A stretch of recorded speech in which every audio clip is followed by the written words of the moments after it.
출애굽기 28장 6절부터 30절까지 말씀입니다.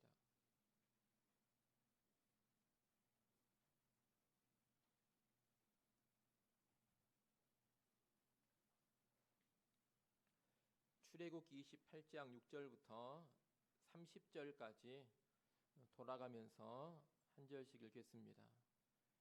그들이 금실과 청색, 자색, 홍색 실과 가늘게 꼰 배실로 정교하게 짜서 에봇을 짓되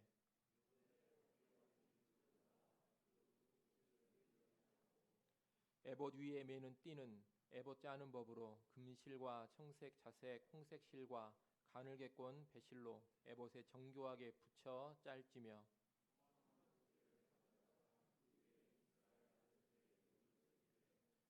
그들의 나이대로 6 이름을 한 보석에 나머지 6 이름은 다른 보석에 새기라.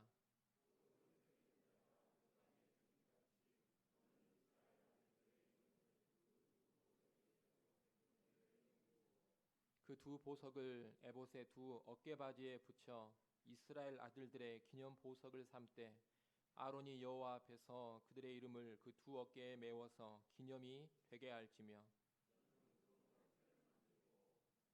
순금으로 노끈처럼 두 사슬을 닦고 그 따은 사슬을 그 태에 달지니라.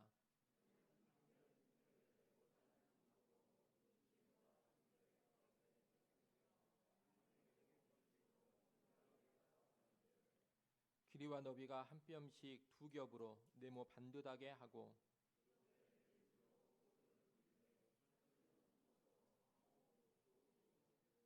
둘째 줄은 석류석, 남보석, 홍마노요.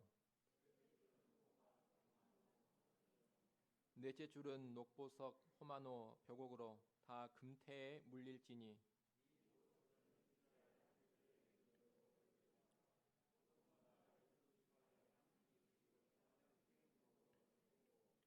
순금으로 노끈처럼 따은 사슬을 흉패 위에 붙이고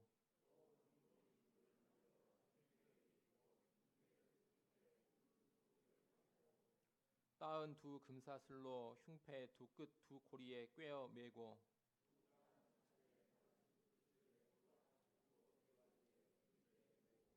또 금고리 둘을 만들어 흉패 아래 양쪽과 안쪽 곧 에봇에 닿은 곳에 달고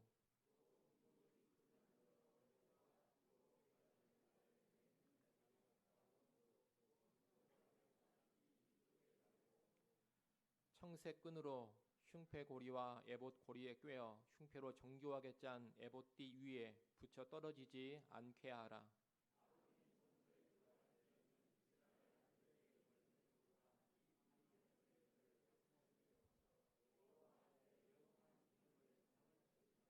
같이 봅니다. 너는 우림과 둠밈을 판결 흉패 안에 넣어 아론이 여호와 앞에 들어갈 때 그의 가슴에 붙이게 하라. 아론은 여호와 앞에서 이스라엘 자손의 흉패를 항상 그의 가슴에 붙일지니라. 아멘. 지난 시간에 우리는 제사장의 옷과 연관해서 전체적인 내용을 먼저 살펴봤습니다. 화면을 한번 보십시오. 여러분 화면에 보시는 그림이 대제사장이 의복을 온전히 갖추어 입은 그런 모습입니다. 일단 옷을 다 입어버려서 보이지는 않습니다만 맨 안쪽에 속옷 반바지를 입습니다. 그리고 속옷 반바지 위에 하얀 세마포 속옷을 입습니다. 그리고 세마포 속옷 위에 청색 겉옷을 입고 그 위에 에봇을 입습니다. 그리고 에봇에 판결 흉패를 달고 머리에는 관을 쓰고 여호와께 성결이라는 문구가 새겨진 금패를 그 관에 두릅니다. 전체적인 복장을 일단 여러분이 그림을 보시면서 잘 이해를 하시면 좋겠습니다. 이 제사장의 옷은 거룩하고 영화롭고 아름다운 옷입니다. 이 옷은 일단 완전한 대제사장이 되시는 예수 그리스도의 성품을 보여주는 겁니다. 대제사장이신 예수 그리스도는 완전히 거룩하시고 또 영화롭고 아름다운 분이십니다. 그것을 이 대제사장의 복장이 보여주는 겁니다. 아울러 신약 시대의 제사장인 우리가 이러한 예수님으로 옷 입고 새 사람으로 옷 입어야 한다라는 것도 이 복장이 가르쳐 줍니다. 예수님으로 옷 입음으로써 우리가 하나님 앞에서 흠없이 거룩하고 영화롭고 아름다운 존재로 여겨집니다. 그리고 실제 우리가 그런 존재답게 살기 위해서 새 사람을 입어가야 합니다. 그런 내용을 칭의와 성화의 두 측면에서 지난 시간에 설명을 드렸습니다. 오늘은 제사장의 의복과 연관된 세부적인 내용을 좀 보도록 하겠습니다. 우리가 오늘 읽은 본문은 제사장의 옷 가운데 에봇 만드는 법 그리고 판결 흉패 만드는 법을 가르쳐주고 있습니다. 6절부터 14절에 보면 에봇 만드는 법이 나옵니다.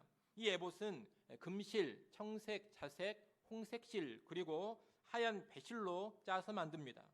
에봇은 일단 앞면, 두면 이렇게 두 장의 천을 짜서 만듭니다. 그리고 어깨 바지를 가지고서 만들어진 앞면, 뒷면에 두 천을 잇는 겁니다. 그러면 소매가 없는 앞치마 모양의 에봇이 만들어집니다. 화면을 한번 보십시오. 여러분 화면에 보시면 왼편에 있는 저 그림이 에봇입니다. 앞면만 나와 있습니다만 뒤에도 같은 모양으로 저렇게 되어 있습니다. 좀 전에 말씀드린 것처럼 먼저 앞면, 뒷면 이렇게 두 장의 천을 짜고 위에 하늘색으로 동그라미를 쳐놨는데 저 부분이 어깨 바지입니다. 어깨 바지를 만들어 가지고 저 어깨 바지로 앞쪽 뒤쪽에 두 천을 이으면 저런 형태의 에봇이 되는 겁니다. 특별히 이 에봇과 연관해서 주목해서 봐야 되는 부분이 이 에봇의 어깨 바지입니다. 이 어깨 바지에는 호마노로 만든 두 개의 보석을 달도록 하나님께서 명령하십니다. 화면에 보면 에봇 어깨 바지 아래 보석 두 개가 있는 것을 여러분이 볼 수가 있을 것입니다. 저 두 개의 보석이 어깨 바지에 다는 호마노 보석입니다. 이 호마노 보석에는 하나하나의 각기 이스라엘 야곱의 12아들 가운데 6명의 이름을 나의 순대로 새겨놓아라 그렇게 하나님께서 말씀을 하십니다. 이렇게 하면 이렇게 에봇을 입었을 때 어떤 형태가 되느냐, 이 대제사장이 이스라엘 12지파의 이름이 새겨진 보석을 어깨에 차고 하나님 앞에 서는 그런 모습이 됩니다. 그리고 그 다음 15절부터 29절까지 보게 되면 판결 흉패 만드는 법이 쭉 나옵니다. 이 판결 흉패 역시 에봇과 동일하게 금실, 청색, 자색, 홍색 그리고 흰실로 짜서 만듭니다. 15절 한번 보십시오. 15절, 16절 말씀을 여러분이 한번 읽어보시면 좋겠습니다. 15절, 16절 있습니다.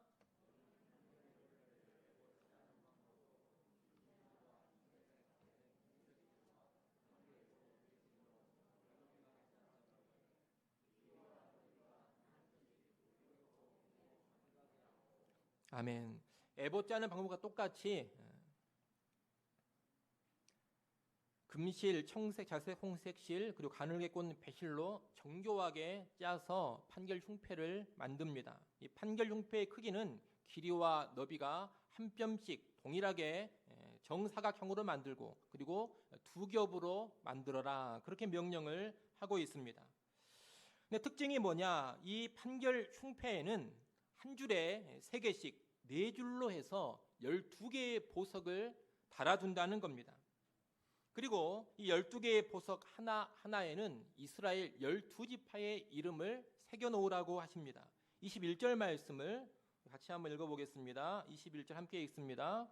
이 보석들은 이스라엘 아들들의 이름대로 12이라 보석마다 12지파의 한 이름씩 도장을 새기는 법으로 새기고 아멘. 이런 식으로 해서 이스라엘 12지파 이름이 새겨진 보석 12개를 달아둔 판결 흉패를 만들고 이 판결 흉패를 어디에다가 부착하느냐, 좀 전에 말씀드린 에봇에다가 부착을 하는 겁니다. 부착할 때에는 위쪽은 금사슬을 사용하고 아래쪽은 청색 끈을 사용합니다. 여러분 화면에 그림이 있습니다. 저 그림 가운데 부분이 판결 흉패입니다. 클릭을 한번 해보십시오. 예, 저 가운데 부분이 판결 흉패 12개의 보석이 12지파의 이름이 새겨진 채 붙여져 있습니다. 이 판결 흉패는 여러분이 지금 자세히 보이시지는 않을 수 있겠습니다만 뇌 모서리에 뭐가 달려있느냐, 금으로 만든 고리, 금고리가 달려 있습니다. 모두 4개의 금고리가 달려 있는 겁니다. 위쪽 모서리에 2개, 그리고 아래쪽 모서리에 2개, 이렇게 금고리가 달려 있습니다. 클릭을 또 한번 해보십시오. 예, 위쪽에 있는 금고리 2개는 뭐가 또 이어져 있느냐, 금으로 만든 사슬이 이어져 있습니다. 위쪽에 금사슬이 고리에 달려 있습니다. 그 다음 또 한번 클릭하십시오. 아래쪽은 아래쪽 2개의 금고리에 뭐가 달려 있느냐, 청색 끈이 달려 있습니다. 이렇게 해서 저 판결 흉패를 에봇에 붙이는데 어떻게 붙이느냐, 위쪽은 여러분 그림에 보시는 것처럼 금사슬을 이용해서 부착을 하고, 아래쪽은 또 여러분 보시는 것처럼 청색 끈을 이용해서 부착을 하는 겁니다. 그 다음 그림을 우리 한번 보겠습니다. 예, 부착한 상태에 제사장이 에봇 입고 있는 그림을 여러분이 지금 보고 계십니다. 저걸 보면 가운데가 판결 흉패입니다. 판결 흉패 아래쪽에 받치고 있는 옷이 에봇이라는 옷입니다. 이 판결 흉패가 붙어 있는데 어떻게 붙어 있습니까? 클릭을 한번 해보십시오. 예, 저 부분이 뭐겠습니까? 금사슬입니다. 저 금사슬을 가지고 판결 흉패, 그리고 위에 우리 좀 전에 봤던 어깨 바지에 달려있는 호마노 보석에 역시 또 금고리가 달려있는데, 어깨 바지 호마노에 달린 금고리, 그리고 판결 흉패에 달리는 금고리, 이 2개를 뭘로 잇느냐, 금사슬로 잇는다는 겁니다. 그 다음에 아래쪽은 또 어떻게 하느냐, 또 한번 클릭을 해보십시오. 아래쪽에도 예, 노란색으로 표시를 해놨습니다. 저 부분은 청색 끈입니다. 저 청색 끈이 판결 흉패 금고리에 지금 붙여져 있지 않습니까? 어디다가 있느냐, 에봇에 보면 띠가 있습니다. 에봇 띠라고 합니다. 에봇 띠가 있는 쪽에다가 또 뭘 만들어 두느냐, 금고리를 만들어 둡니다. 그래서 에봇 띠 있는 쪽에 금고리가 양쪽에 오른편 왼편 하나씩 달려 있습니다. 그래서 에봇 띠 있는 부분에 붙어 있는 금고리, 그리고 판결 흉패에 붙어 있는 금고리, 이 2개의 고리를 뭘로 잇는 겁니까? 청색 끈으로 잇는 겁니다. 저런 식으로 해서 판결 흉패를 에봇에 붙인다. 여러분 이렇게 이해를 하시면 되겠습니다. 본문 말씀을 따로 우리가 세세히 읽어보지는 않았습니다만, 여러분이 이제 본문 말씀을 쭉 읽어보면 방금 제가 말씀드린 그런 내용이 쭉 설명되어 나옵니다. 금고리 이야기가 나올 것이고, 또 금사슬 이야기가 나올 것이고, 청색 끈 이야기가 나올 겁니다. 그런 부분을 읽어가실 때 어떤 모습을 설명하고 있는 것인가, 저 그림을 기억하시면서 여러분이 이해를 잘 하고 계시면 좋겠습니다. 이런 식으로 해가지고 에봇과 에봇에 부착하는 판결 흉패가 만들어집니다.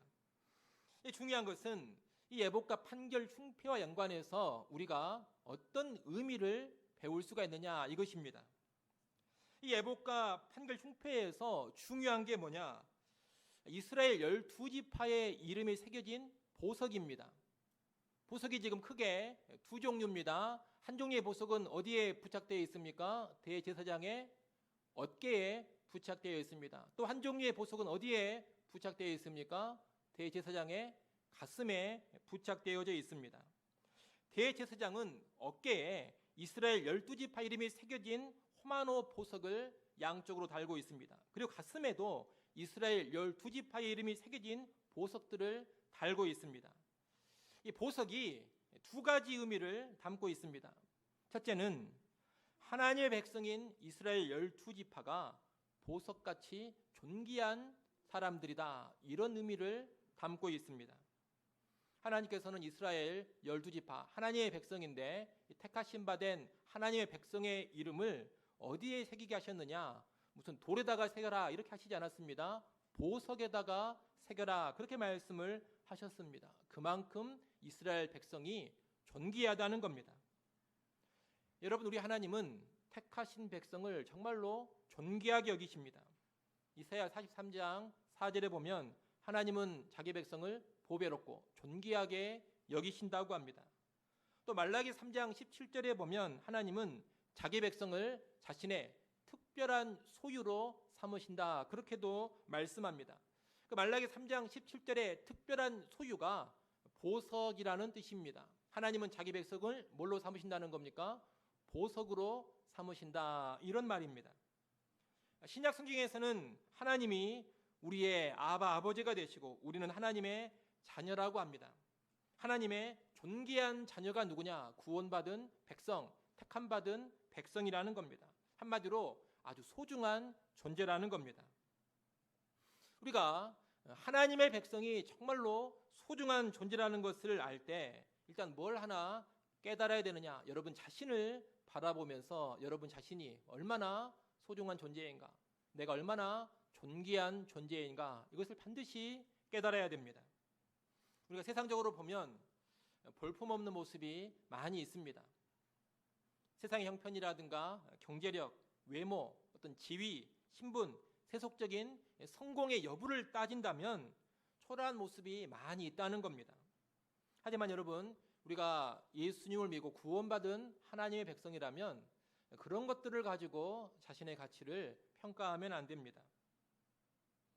우리의 가치를 어디에 둬야 되느냐? 하나님이 나를 어떤 가치로 보고 계시느냐, 거기에 둬야 합니다. 세상 사람들이 나를 어떻게 평가하느냐, 여러분 이게 중요한 게 아닙니다. 하나님이 나를 어떻게 평가하시느냐, 이게 중요한 겁니다. 그럼 어떤 시험을 봤는데 그 시험의 평가는 누가 하는 겁니까? 시험의 평가는 선생님 또는 교수님이 하는 겁니다. 학생이 시험을 치르고 와가지고 나는 100점 맞은 것 같다, 아무리 혼자 그렇게 생각을 하고 확신을 해도 선생님이 의도한 정답대로 안 써내면 빵점이 될 수도 있는 겁니다. 자기 확신이 중요한 게 아니라는 겁니다. 또 이 학생이 자기는 100점이라고 생각을 하고 주변에 있는 모든 학생들도 다 그를 보면서 야, 너 진짜 100점 맞은 것 같다, 이렇게 이야기를 해준다 하더라도, 전교생이 다 그렇게 너는 100점인 것 같다라고 인정을 해줘도 선생님이 너는 빵점이다 그러면 빵점인 것입니다. 누가 평가하느냐? 선생님이 평가하는 겁니다. 인간도 마찬가지입니다. 인간의 가치, 인간의 궁극적인 그 귀중함을 누가 평가하시느냐? 하나님께서, 창조주가 되시고 심판자가 되시는 하나님께서 평가하시는 겁니다.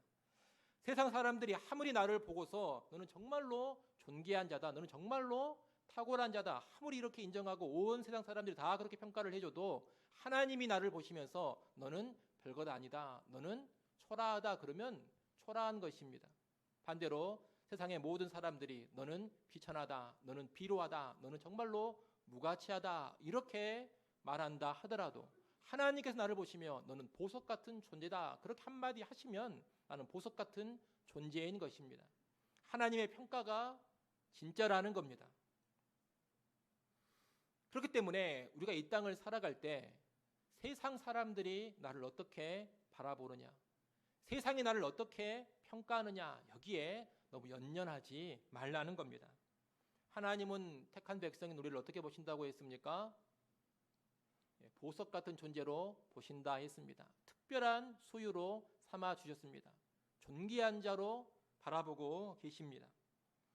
그런 여러분이 여러분 자신을 바라볼 때 언제나 그런 관점으로 보라는 겁니다.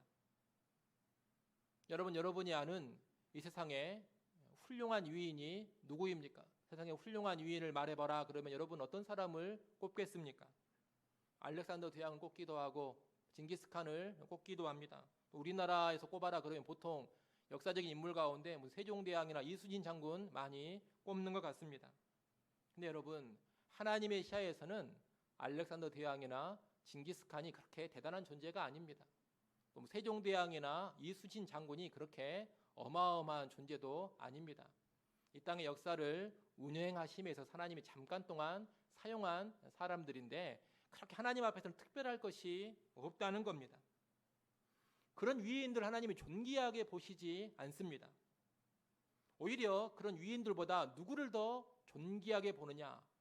하나님이 택한 바 되어 예수 믿고 구원받은 나를 더 존귀하게 본다는 겁니다. 세상 사람들이 볼 때는 웃기는 이야기죠. 내가 알렉산더 대왕보다 더 존귀한 자다 그러면 미친놈 소리를 들을 수도 있습니다. 우리나라 사람들 앞에서 내가 세종대왕보다 더 위대한 사람이고 훌륭한 사람이고 더 값진 존재다 이렇게 말하면 조롱을 받을 수도 있습니다. 근데 여러분, 이게 하나님의 관점에서는 맞다는 겁니다.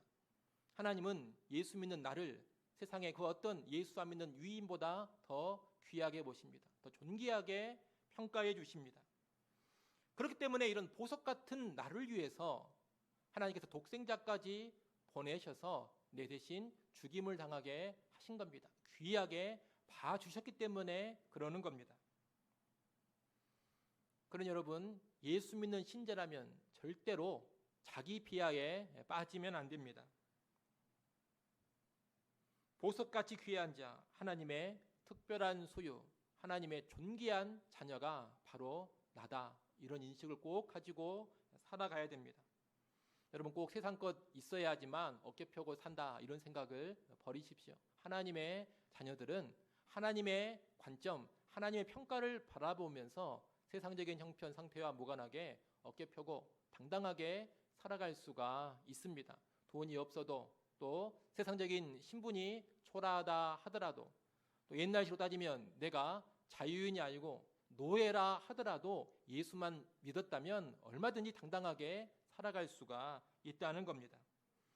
내가 하나님의 존귀한 백성, 하나님의 너무나도 소중한 하나님의 자녀다. 여러분, 꼭 이런 당당함으로 이 땅을 살아가시기를 바랍니다. 하나님 백으로 살아가는 겁니다. 그런 당당함, 그런 담대함이 언제나 우리에게 나타날 수 있기를 소원합니다. 또 하나 기억할 것이 있습니다. 내가 이렇게 존귀하기 때문에 우리 하나님께서 절대로 나를 소모품 쓰듯이 쓰시지 않습니다. 꼭 기억을 해야 됩니다. 소모품 쓰듯이 나를 쓰시고 나를 적당히 써먹다가 버리는 그런 분이 아니라는 겁니다. 왜 그렇습니까? 우리가 보석같이 소중한 존재이기 때문에 절대로 그렇게 사용하시지 않는다는 겁니다. 하나님은 우리를 너무나 귀하게 여기십니다. 그렇기 때문에 자신의 영광이나 목적을 위해 쓰시지만 함부로 쓰시지 않는다는 겁니다. 물론 우리가 주님을 섬기는 가운데 고생도 많이 할 수 있고 희생도 할 수 있습니다. 때로는 핍박도 당하고 심하면 순교도 당할 수 있습니다. 하지만 여러분, 그 모든 것이 하나님이 그냥 가볍게 쓰고 버리기 때문에 그런 일을 당하는 게 아닙니다. 핍박을 당하고 희생하고 때로 순교까지 당하는 일이 있습니다만 그 모든 것이 결국 나를 위한 최선이 되게 해주십니다. 써먹고 버리기 때문에 그런 일이 일어나는 게 아니라는 겁니다. 나를 위해 가장 좋은 것을 주고자 또 그런 식으로 우리를 이끌어 가시는 겁니다. 그 과정을 거쳐서 최고의 영광을 누리게 해주십니다. 귀한 존재이기 때문에 가볍게 쓰고 버리시지 않는다는 겁니다. 반드시 큰 상급과 영광 그리고 걸맞는 대접을 해주십니다. 그렇기 때문에 여러분이 인생을 살아가면서 저 사람은 귀하게 쓰는 것 같은데 나는 왜 이렇게 하찮게 쓰시는가 이런 생각하시지 마십시오. 또 누군가 순교하는 것을 보면서 어떻게 하나님을 잘 섬기는 저 사람이 저렇게 허무하게 끝나버릴 수 있는가 그런 생각도 하지 마십시오. 하나님은 주의 백성 한 사람 한 사람을 참으로 존귀하게 바라보시기 때문에 함부로 쓰시지 않습니다. 하찮게 쓰시지도 않습니다. 모든 주의 백성을 영광스럽게 들어 써주시고 모든 주의 백성이 최고의 영광을 받아 누리도록 이끌어 가시는 겁니다. 꼭 그런 것을 여러분이 기억하면서 주님의 일도 감당하시면 좋겠습니다. 아울러 택한 백성이 보석 같다 했는데 이것을 자기 자신한테만 적용을 하면 안 됩니다. 내가 하나님의 택한 백성 되어 예수 믿어 구원받았으면 좀 전에 말씀드린 것처럼 보석같이 존귀합니다. 아주 귀한 존재라는 겁니다. 그런데 나만 귀한 게 아니라 또 누구도 귀하게 했습니까? 내 옆에 있는 주의 백성도 귀한 겁니다. 한마디로 성도는 다 존귀해야 합니다. 그렇기 때문에 나만 귀하게 볼 것이 아니라 또 다른 주의 백성을 바라볼 때에도 어떻게 봐야 되겠습니까? 존귀하게 바라봐야 됩니다. 다윗은 시편 16편 3절에서 이렇게 고백합니다. 그 말씀을 한번 찾아보겠습니다. 시편 16편 3절 말씀 우리 한번 보겠습니다.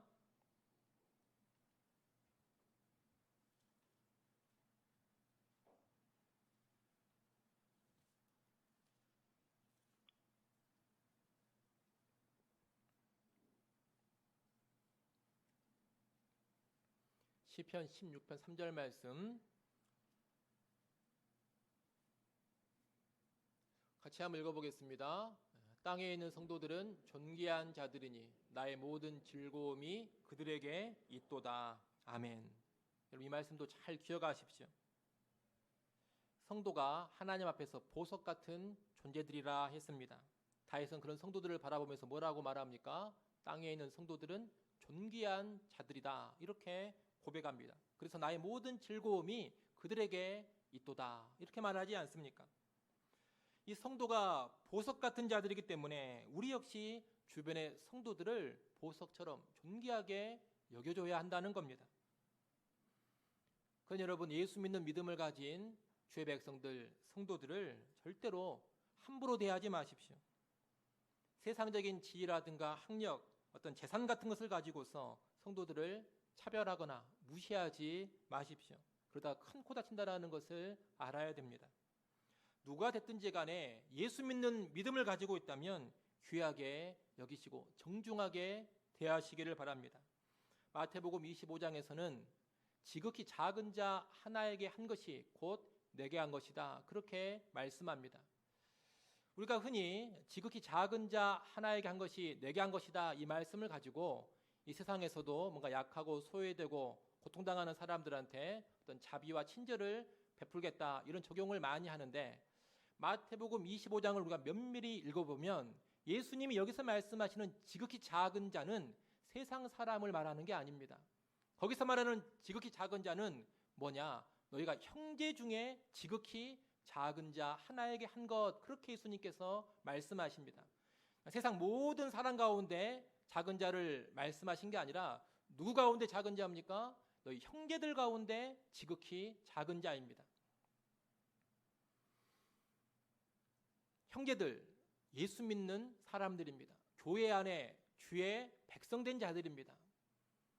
그 형제들, 주의 백성들이 세상적인 시야로 봤을 때는 정말 작아 보일 수 있고 초라해 보일 수 있습니다. 별 볼 일 없어 보일 수 있습니다. 그런데 형제들 가운데 세상적으로 그렇게 작아 본다 해가지고 무시하고 함부로 대하면 그것이 곧 나를 무시하고 함부로 대하는 것이다. 예수님께서 그렇게 말씀을 하신다는 겁니다. 그러니 교회 안에서 예수 믿는 다른 동료 그리스도인들을 함부로 무시하고 멸시하고 함부로 대하는 것이 얼마나 큰 죄가 되겠습니까? 참으로 조심해야 될 일이라는 겁니다. 다시 말씀드립니다. 그럼 세상적인 모습들을 가지고 교회 안의 성도들을 함부로 차별하지 마시고 절대로 무시하거나 업신여기지 마십시오. 작은 자라 하더라도 귀하게 여기시고 보석같이 대해줄 줄 알아야 됩니다. 그리고 뜨거운 사랑을 보여줘야 되고 섬겨줄 줄도 알아야 됩니다. 또 더 나아가서 이 귀한 주의 백성들의 공동체, 교회가 또 얼마나 귀한 것인지도 알아야 됩니다. 믿는 자 한 사람 한 사람이 어떤 존재라 그랬습니까? 보석 같은 존재들이라 그랬습니다. 그러니 이 믿는 자 한 사람 한 사람이 모여서 이루고 있는, 모여서 형성하고 있는 교회 공동체는 보석들의 집합입니다. 그러니 이 교회 공동체가 얼마나 값지고 얼마나 영광스러운 공동체입니까? 온갖 보석들이 다 모여있는 공동체가 바로 교회라는 겁니다. 그렇기 때문에 교회는 세상의 그 어떤 공동체와도 비교할 수 없는 거룩하고도 귀한 모임입니다. 존귀한 모임입니다. 이걸 딱 한마디로 신약 성경에서 뭐라고 하느냐? 핏값 주고 사신 교회다. 그렇게 말합니다. 여러분 하나님의 핏값이라 했습니다. 얼마나 귀한 값입니까? 그 무엇과도 가히 비교할 수 없는 엄청난 가치가 이 교회에 있다는 겁니다. 여러분 무슨 전 세계 지도자들의 모임, 왕들의 모임에 비할 바가 아닙니다. 전 세계 대기업 회장들의 모임에 비할 바가 아닙니다. 교회는 그런 모임과 비교할 수 없을 정도로 존귀한 모임이다. 소중한 모임이다. 이걸 여러분이 꼭 알아야 됩니다. 이걸 알고서 교회를 귀하게 여길 줄 알아야 할 것입니다.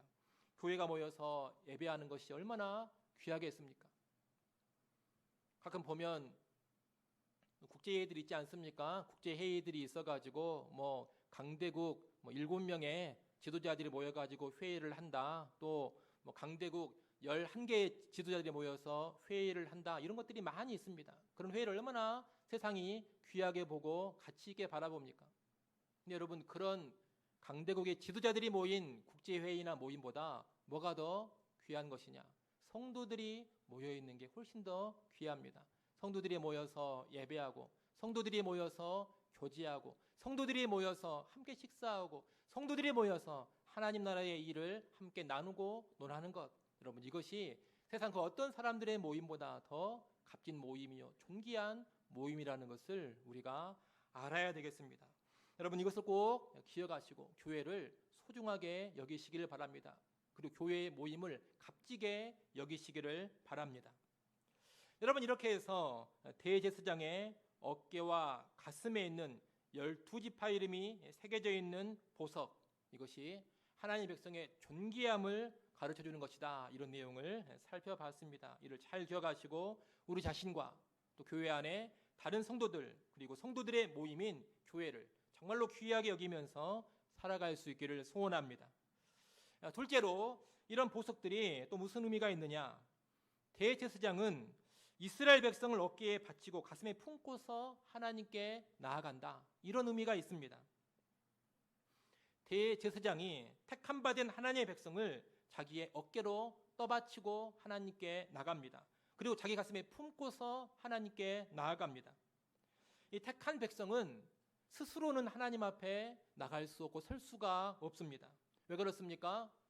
범죄했기 때문입니다. 범죄한 자들이기 때문에 자기 모습 그대로는 나가지를 못합니다. 중보자가 필요합니다.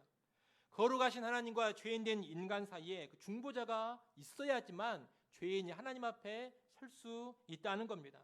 그 중보자 역할을 누가 하느냐? 구약에 보면 대제사장이 하는 겁니다. 하나님의 임재가 있는 구약의 지성소에 누구만 들어갈 수 있습니까? 대제사장만이 들어갈 수가 있습니다. 그런데 대제사장이 지성소에 들어갈 때 이 어깨에 호마노와 가슴에 흉패를 통해서 온 이스라엘을 데리고 함께 들어가는 겁니다.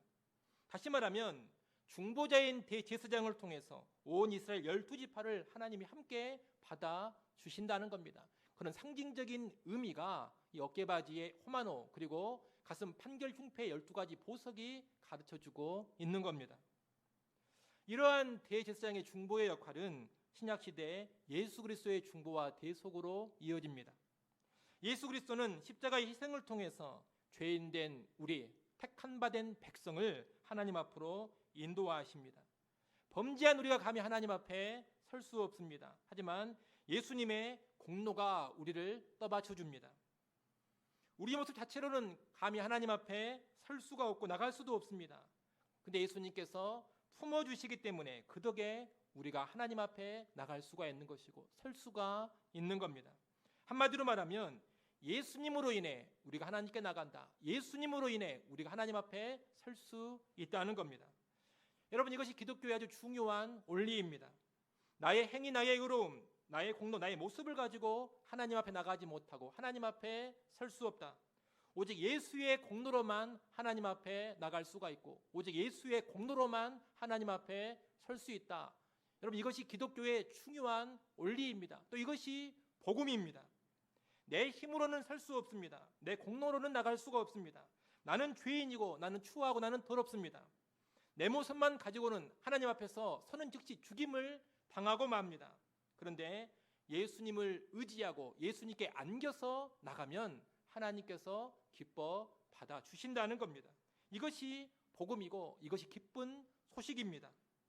대제사장의 어깨와 가슴의 보석들은 바로 이런 복음의 진리를 우리에게 가르쳐주는 겁니다. 여러분, 실로 예수 그리스도께서 대제사장으로서 우리를 위해 대속해 주셨고 중보자가 되어 주셨습니다. 그리고 로마서 8장 말씀이라든가 히브리서 7장 말씀을 보면 지금도 우리를 위해서 중보해 주고 계신다, 그렇게 말씀하고 있습니다. 변함없이 대제사장으로서 우리를 위해 기도하시고 우리를 받쳐주시고 우리를 품어주고 계신다는 겁니다.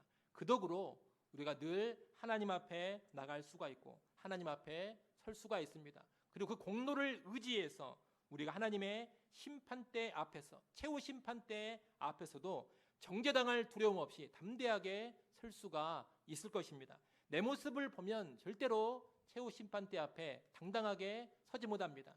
예수님 품에 안겨야지만 당당하게 설 수가 있습니다. 여러분, 우리는 절대 자기 의로움으로 하나님 앞에 서지 못합니다. 내가 착한 일 많이 하고 열심히 성경 보고 기도 많이 한다고 해서 당당하게 설 수 있는 게 아닙니다. 내가 예배를 잘 드리고 교회 봉사를 열심히 한다고 해서 그것을 근거로 하나님 앞에 설 수 있는 것이 아닙니다. 언제나 예수의 공로로만 하나님 앞에 나갈 수가 있고 설 수가 있습니다. 이를 꼭 여러분이 기억하면서 살아가시기를 소원합니다. 여러분, 여기까지 해서 제사장 에봇의 어깨바지의 호마노 보석, 그리고 판결 흉패의 보석들이 가지고 있는 두 가지 의미를 봤습니다. 두 가지가 뭡니까? 하나는 주의 백성의 존귀함입니다. 또 하나는 주의 백성의 의존성입니다. 아주 존귀하지만 독자적으로는 설 수 없는 존재, 언제나 예수를 의지하고 대제사장이신 예수 품 안에 있어야지만 존귀한 의미를 찾을 수 있는 존재, 그런 존재가 바로 하나님의 백성 그리스도인이라는 겁니다. 대제사장의 의복의 이 보석을 통해서 주의 백성의 존귀함과 전적인 의존성을 여러분이 잘 기억하시고 살아가면 좋겠습니다. 오늘 본문에서 또 하나 볼 게 있습니다. 그것은 판결 흉패 안에 들어가 있는 우림과 둠밈이라는 겁니다. 30절 말씀을 여러분이 한번 읽어보십시오. 28장 30절 말씀, 저와 여러분이 같이 한번 읽어보겠습니다. 함께 읽습니다. 너는 우림과 둠밈을 판결 흉패 안에 넣어 아론이 여호와 앞에 들어갈 때 그의 가슴에 붙이게 하라. 아론은 여호와 앞에서 이스라엘 자손의 흉패를 항상 그의 가슴에 붙일지니라. 아멘. 16절에 보면 이 판결 흉패는 몇 겹으로 만들라고 했습니까? 기억이 안 나십니까? 또 벌써 잊어버렸습니까? 2겹으로 만들어라. 그렇게 하나님이 지시하셨습니다. 2겹으로 이렇게 만들었기 때문에 천이 2겹이니까 주머니 형태가 되는 겁니다. 그래서 그 주머니 형태가 판결 흉패인데, 주머니 형태의 판결 흉패 안에 뭘 넣어두라는 겁니까? 우림과 둠밈을 넣어두라는 겁니다. 이 우림이라는 것은 뜻이 뭐냐? 빛들이라는 뜻입니다. 빛이라는 뜻이 우림입니다. 둠밈은 뭐냐? 둠밈은 완전이라는 뜻을 가지고 있습니다. 우림은 빛, 둠밈은 완전입니다. 이 우림과 둠밈의 크기라든가 모양, 재료, 이런 것은 성경 어디에서도 가르쳐주고 있지를 않습니다. 아마 학자들이 생각할 때 매끈한 돌 아니면 금속으로 만들었을 것이다, 그렇게 추측을 합니다. 그 모양은 바둑알처럼 생각하는 학자도 있고 또는 주사위 모양으로 생각하는 학자들도 있습니다.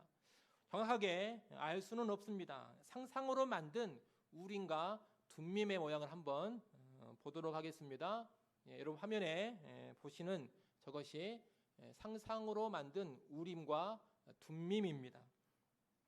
하얀색으로 되어 있는 것이 우림입니다. 글자가 새겨져 있는데 히브리어입니다. 히브리어로 새겨진 글자가 우림이라는 글자입니다. 뜻은 빛이라고 말씀드렸습니다. 검은색 바둑알처럼 생겨 있는데 위에 히브리어가 써졌는데, 저 히브리어 발음을 그대로 하면 툼밈이라고 그렇게 발음이 됩니다. 우리말 번역으로는 티그스로 안 하고 그냥 디그스로 해서 둠밈 그랬는데 툼밈 이렇게 읽을 수 있겠습니다. 뜻은 완전, 이런 뜻이라 말씀을 드렸습니다. 저것은 상상으로 만들어낸 겁니다. 실제로 저런 모양이라고는 확신할 수가 없다는 겁니다. 우리가 크기도 모르고 재료도 모르고 모양도 잘 모릅니다만 용도는 성경을 통해서 분명히 알 수가 있습니다. 우림과 둠밈의 용도는 뭐냐? 하나님의 뜻을 파악하고 분별하는 도구입니다. 어떤 중요한 결정을 내려야 될 때 대제사장이 우림과 둠밈이 들어있는 이 판결 흉패가 달린 에봇을 입고서 하나님께 아뢰고 이 흉패 안에서 둘 중에 하나를 뽑습니다. 그래서 우림을 뽑느냐 둠밈을 뽑느냐 여기에 따라서 어떤 일을 해야 될지 말아야 될지 가부를 결정짓는다는 겁니다. 많은 학자들은 대부분 이렇게 아마 이 우림과 둠밈을 사용해서 제비뽑기를 했을 것이다 그렇게 추측을 합니다. 하지만 제비뽑기 방식이 아니고 우림과 둠밈을 가슴에 품고 있는 제사장이 내적인 감동으로 하나님의 음성을 듣고 가부를 전달해 줬을 수도 있습니다. 명확하게는 알 수가 없습니다만 여하튼 하나님의 뜻을 파악하고 분별하는 도구가 우림과 둠밈입니다. 그러면 이 도구의 이름이 많은 이름이 있을 텐데 왜 우림과 둠밈이냐? 하나님의 뜻과 연관된 도구들이라 말씀드리지 않았습니까? 하나님의 뜻은 빛처럼 어둠이 전혀 없는 선하고 의로우신 뜻이고 또한 부족함이나 실수가 전혀 없는 완전하신 뜻이기 때문에 하나님의 뜻을 분별하는 저 도구를 우림, 둠밈, 빛과 완전 이런 이름으로 부르고 있는 겁니다. 대제사장의 품 안에 있는 이 우림과 둠밈은 뭘 가르쳐 주느냐? 이스라엘 백성이 자기 생각이나 자기 뜻대로 살아가는 백성이 아니라는 것을 가르쳐 줍니다. 일단 하나님은 이 이스라엘 백성 언약 백성에게 뭘 주셨느냐? 율법을 주셨습니다. 백성은 그 율법대로 살아가야 합니다. 하지만 실제 삶을 살아가다 보면 복잡 가난한 많은 상황들을 만나게 됩니다. 율법만 가지고서는 바로 선택하고 바로 결정할 수 없는 그런 일들이 많이 벌어지는 것이 우리네 현실입니다. 그럴 때 단순히 이성적인 판단이라든가 현실 상황만 잘 분석해가지고 행하는 게 아니라는 겁니다. 우림과 둠밈을 통해서 하나님의 뜻을 주의 백성은 먼저 묻는 겁니다. 하나님 어떻게 해야 합니까? 이렇게 대제사장을 통해서 하나님의 뜻을 묻고 답변을 얻어야 한다는 겁니다. 하나님의 뜻을 잘 살피고 분별해서 행해야 됩니다. 이것이 언약 백성의 삶입니다. 우림과 둠밈이 바로 그것을 가르쳐 준다는 겁니다. 한마디로 언제나 하나님께 묻고 하나님의 뜻을 따라 행하거라. 이것을 가르쳐 주는 것이 판결융패 안의 우림과 둠밈입니다. 이제 우리가 살아가는 이 신약 시대에는 우림과 둠밈 같은 이런 대제사장의 도구가 더 이상 존재하지 않습니다. 신약 시대에는 무슨 제비뽑기 같은 것으로 하나님의 뜻을 분별하는 것도 아닙니다. 지금도 간혹 그런 분들이 계십니다. 구약의 예를 들면서 지금도 제비뽑기를 해야 하나님의 뜻을 가장 잘 반영할 수가 있다. 제비뽑기로 안 하고 그냥 투표 같은 것으로 하면 인간의 뜻이 개입돼 가지고 하나님 뜻이 훼손당하기 쉽다. 이런 주장을 하는 분들이 있다는 겁니다. 그래서 교회 중직자 선출이라든가 어떤 중요한 결정을 할 때 최종 결정은 제비뽑기로 해야 된다. 이런 주장을 하는 분들이 있습니다. 하지만 그것은 성경적이지 않습니다. 왜냐하면 신약 성경은 오순절 성령 강림 이후에는 그 어디에서도 제비뽑기를 이야기하지 않기 때문입니다. 오히려 신약 성경을 보면 오순절 성령 강림 후에는 교회의 성도들이 모든 것을 투표해 가지고 결정한다. 그렇게 가르쳐 주고 있습니다. 사도행전 같은 데 보면은 교회 장로들을 택한다 그런 구절이 나옵니다. 교회 장로들을 택한다라는 구절이 나오는데 그때 장로들을 택한다 했을 때 그 택한다라는 단어가 뭘 가리키는 거냐? 투표, 선거를 가리키는 단어입니다. 무슨 말입니까? 교회 장로들을 어떻게 뽑았다는 겁니까? 제비뽑기로 하지 않았습니다. 지도자가 지명하지도 않았습니다. 교인들이 뭘 했습니까? 선거를 해서 선출을 한 겁니다. 그래서 장로교는 지금도 장로를 세울 때 뭘 합니까? 선거를 해서 세우는 겁니다. 교회 또 다른 장로인 목회자를 청빙할 때에도 뭘 해서 청빙합니까? 공동의회를 해서 성도들이 투표를 해서 3분의 2 이상이 찬성을 할 때 청빙을 하는 겁니다. 그냥 선거하는 게 아닙니다. 성경에 그렇게 나와 있기 때문에 선거, 선출을 통해서 지도자를 세우는 겁니다. 신약 성경은 왜 이렇게 제비뽑기를 오순절 성령 강림 이후에는 언급하지 않는가? 왜 투표를 이야기하는가? 다른 이유가 아닙니다. 오순절 성령 강림 이후에는 신약 교회와 성도들 안에 누가 계시기 때문입니까? 성령께서 내주에 계시기 때문입니다. 성령께서 성도들 한 사람 한 사람 안에 들어와 계시기 때문에 이제 무슨 신비적인 제비뽑기 이런 방식으로 하나님의 뜻을 알아가지 않는다는 겁니다. 성령이 내주한 성도들을 통해서 하나님의 뜻이 가장 잘 구현될 수 있다. 가장 잘 파악이 된다. 이렇게 보는 겁니다. 따라서 이제 신약의 성도들은 주의 말씀과 성령을 의지해서 하나님의 뜻을 분별해 가야 합니다. 대제사장의 품 안에 우림과 둠밈이 있었듯이 대제사장이신 예수께서 이제 믿는 우리에게 말씀을 주셨고 성령을 보내주셨습니다. 그 말씀과 성령을 통해서 우리는 하나님의 뜻을 분별해 가는 겁니다. 성령을 간절히 의지하고 기도하고 말씀을 대하는 가운데 하나님의 뜻을 분별해 가는 것, 이것이 신약 시대의 방법입니다. 로마서 12장 말씀에도 그런 이야기를 합니다. 하나님의 선하시고 기뻐하시고 온전하신 뜻이 무엇인지 분별하라. 여러분, 뭔가 선택하고 결정을 내려야 될 때, 특별히 중요한 선택과 결정을 내려야 될 때 절대로 내 생각은 이렇다 하면서 쉽게 움직이지 마십시오. 일반적인 상식을 따라 행하지 마십시오. 세상의 풍조를 따라 움직여서도 안 됩니다. 남들은 다 이럴 때 이렇게 하더라, 이렇게 나가면 안 된다는 겁니다. 하나님의 말씀이 뭐라고 말씀하시는가? 성경은 뭐라고 이야기하는가? 하나님의 성령은 내게 어떤 감동을 주시는가? 하나님은 성령과 말씀을 통해 어떻게 알려주고 계시는가? 늘 이것을 곰곰이 묵상하고 생각을 해야 합니다. 말씀을 가까이 하면서 성령을 의지해 깊이 기도하며 결정을 내려야 합니다. 하나님의 뜻을 분별해가는 과정을 반드시 거쳐야 한다는 겁니다. 그렇게 살아가는 것이 하나님의 백성답게 살아가는 겁니다. 이를 눈여마시고 우린과 둠밈이 의미하는 바 하나님의 뜻을 분별하며 순종하는 그런 삶으로 우리 모두가 나아갈 수 있기를 간절히 소원합니다. 이제 말씀을 정리하겠습니다. 우리가 오늘 에봇과 판결 흉패에 관한 말씀을 보면서 크게 두 가지 내용 봤습니다. 하나는 이스라엘 12지파의 이름이 새겨진 보석들을 보면서 주의 백성의 존귀함, 그리고 주의 백성의 전적인 의존성을 봤습니다. 또한 판결 흉패 안에 우림과 둠밈을 보면서 말씀과 성령 안에서 하나님의 뜻을 분별하고 순종해야 함을 봤습니다. 이 내용들을 잘 기억하시고 예수님 철저히 의지하면서 존귀한 주의 백성으로 살아가시기를 바랍니다. 또한 말씀과 성령으로 주의 뜻을 잘 분별하면서 순종하는 인생 될 수 있기를 간절히 축원합니다. 기도하겠습니다.